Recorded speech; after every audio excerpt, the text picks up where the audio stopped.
Des dizaines de milliers de passagers ne sont pas prêts d'oublier le chaos survenu à l'aéroport londonien de Gatwick peu avant Noël à cause de 2 drones qui survolaient le site. Un incident sans précédent. D'ailleurs, il faut dire qu'au pays, il y a de nouvelles règles concernant l'utilisation des drones qui vont entrer en vigueur au cours des prochains jours. Je reçois pour en parler Benoît Germain, il est directeur de l'entreprise Exodrone. Bonjour, M. Germain. Bonjour. Ce qui s'est passé du côté de Gatwick, c'est révélateur d'une situation mondiale. Il y a de plus en plus de drones qui volent dans notre ciel. Oui, la population, en fait, de drones au Canada a déjà dépassé le nombre d'aéronefs standards. Bon. Est-ce que... quel parallèle on peut faire entre ce qui s'est passé du côté de Gatwick, en fait, et les règles en Europe versus les nôtres ici? Ici, on est un petit peu plus sévère. En fait, en Europe, je dirais principalement, là, si on prend Gatwick, ils ont une règle qu'on doit respecter 1 km d'un aéroport. Ici, on est à 5,6 km. Si on veut ou on désire se rapprocher d'un aéroport, on doit demander l'autorisation de Transport Canada, ce qui n'était pas le cas en Angleterre. On a l'impression, des fois, quand on voit ces drones, parce qu'il y en a des petits, il y en a des gros, on a l'impression que c'est en plastique puis que ça ne peut pas vraiment faire de dommages. Ouais. Ben, on se trompe, hein? On se trompe vraiment. En fait, Transport Canada, en 2013, on fait un rapport, en fait, on fait des analyses et on conclut qu'un drone était 2 fois plus impactant qu'un oiseau pour un aéronef. Donc, un drone, même les petits drones qui sont communs pour tout le monde, peuvent transpercer une aile facilement. Là. Bon, quand on parle de drones, bien sûr, bon, il y a des drones professionnels qui sont utilisés pour à toutes sortes de sauces, en fait, pour faire de la recherche, des fois, pour aider. D'ailleurs, vous, c'est dans ça que vous vous spécialisez. Vous formez des pilotes de drones. Oui, des pilotes de drones professionnels, oui, exactement. Bon, on s'en sert pourquoi au juste et où ça peut être? Il y a dans le secteur minier, dans le secteur de l'épandage agricole, dans le secteur, exemple, pour détecter des feux de forêt, par exemple, ou superviser des feux de forêt. Ils vont faire de la télédétection agricole, des comptes d'arbres dans le Grand Nord. Il va y avoir des gens qui vont faire ça pour les toitures, pour les inspections thermiques. Il y a une multitude d'applications possibles pour les drones commerciaux. Donc, ça a changé énormément le travail de bien des gens. Ça aide énormément. Oui, exactement. Bon, bien sûr, il y a tout le volet récréatif. Hein, puis on peut penser que peut-être à Noël, il y a bien des drones qui se sont retrouvés sous le sapin, peut-être des petits, des moyens.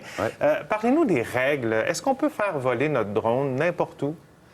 La réponse est non, en fait. Malheureusement, la réponse est non. En fait, au Canada, la manière que ça fonctionne, c'est que si vous faites voler un drone, vous avez reçu un drone à Noël, il y a 2 options qui s'offrent à vous. La première des options, il y a des terrains qui s'appellent des terrains MAC. Donc, c'est Modélistes aéronautiques associés du Canada, qui ont environ, à peu près, je vous dirais, 500 terrains au Canada. Et il y en a une multitude à Montréal, proche de Montréal. Regardez, on a préparé un tableau des règles donc à respecter. Peut-être nous dire, lorsqu'on est dans un endroit où on peut faire voler notre drone, qu'est-ce qu'il faut suivre comme les deux facteurs limitatifs, si vous faites du drone pour le loisir, les 2 facteurs les plus limitatifs sont vous devez faire voler votre drone à plus de 5,6 km des aéroports et vous devez voler dans des zones qu'on appelle en fait des zones non contrôlées. Et pour les gens qui sont un peu plus profanes par rapport à ces termes-là, il y a des applications et des outils comme ça qui font en sorte que sur Internet, c'est très facile à s'y retrouver. La liste est assez longue, mais on en a sorti quelques-uns. Il faut faire voler au moins à plus de 30 mètres en fait, de véhicules, de bateaux, à plus de 5,6 km d'un aéroport, à moins de 9 km d'une zone de catastrophe. Pas nuire, bien sûr, au travail d'équipes d'urgence, par exemple, de policiers. Quand on dit également faire voler le jour, jamais dans les nuages, toujours dans notre champ de vision et à une altitude maximale de 90 mètres. Oui, 300 pieds. On parlait loin des zones de catastrophe. C'est pas une bonne idée d'aller filmer et aller voir ce qui se passe parce qu'on peut nuire lors d'un feu de forêt, par exemple. On pourrait nuire au travail des pompiers. Les aéronefs volent à basse altitude dans les feux de forêt et puis les gens sont curieux, veulent aller voir ça, mais vous intervenez en fait dans le travail des équipes d'urgence. Bon.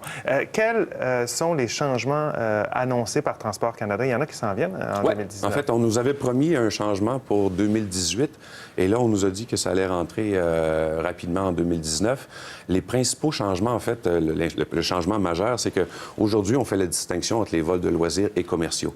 Il n'y aura plus cette distinction-là. Tout le monde va être traité sur le même pied d'égalité. Et on a déterminé, en fait, des zones à risque. Et il y aura un nouveau métier, il va y avoir une nouvelle licence de Transport Canada de pilotes de drones, comme les pilotes d'hélicoptères et les pilotes d'avion. Et par opposition, ceux qui n'ont pas cette licence-là vont être forcés de voler à l'extérieur dans les zones rurales. Donc, ce sera des licences pour des pilotes professionnels de drones. Là. Exactement. Ouais. On va pouvoir continuer à faire voler nos drones de façon récréative. Oui, mais il y a des zones, en fait, particulières. Puis le plus important, c'est de voler dans des zones qui ne sont pas contrôlées. Et comme ça, je vous disais tantôt, il y a des applications sur Internet, même sur iPhone ou Android, où est-ce que vous allez voir si c'est vert, vous pouvez voler. Si c'est rouge, vous ne pouvez pas voler. Donc ça facilite la vie, ça. Bon. Ça se trouve facilement sur Internet. D'ailleurs, on vous suggère, mesdames, messieurs, si vous avez un drone, allez voir sur le site du gouvernement du Canada pour voir les règles à suivre, parce que, bon, on vous a donné quelques points comme ça, mais selon le poids de notre appareil, là, il pourrait avoir des permis qu'il faut exiger. En fait, le nouveau cadre réglementaire ont délimité des zones à risque et ils ont dit, si vous voulez aller voler dans ces zones-là, il va falloir avoir une licence officielle. Sinon, ça va être un peu l'équivalent de si vous voulez vous acheter un bateau pour aller sur le fleuve, vous avez besoin de vos cartes aéronautiques. Vous allez devoir passer des cartes aéronautiques drones, si on veut, mais là, vous allez être forcé de rester à l'extérieur des zones à risque. Si vous voulez rentrer dans les zones à risque, Transport Canada va renforcer le niveau de professionnalisme des gens qui vont aller voler là. Et avec qui plus est, ils vont ajouter l'obligation de voler sur des drones conformes, qui respectent des normes de fabrication et de conception. Et on peut s'attendre que les règles s'ajustent d'année en année, parce que c'est déjà vraiment prévu. Un phénomène. Hein? C'est déjà prévu. En fait, année après année, ils vont demander un niveau de professionnalisme de plus en plus élevé pour atteindre des niveaux de risque qui sont similaires à ceux qu'on connaît dans l'aviation civile. Benoît Germain, directeur de l'entreprise Exodrone, merci beaucoup d'avoir été avec nous. On va espérer que les gens vont voler de façon sécuritaire. C'est bien. Merci bien.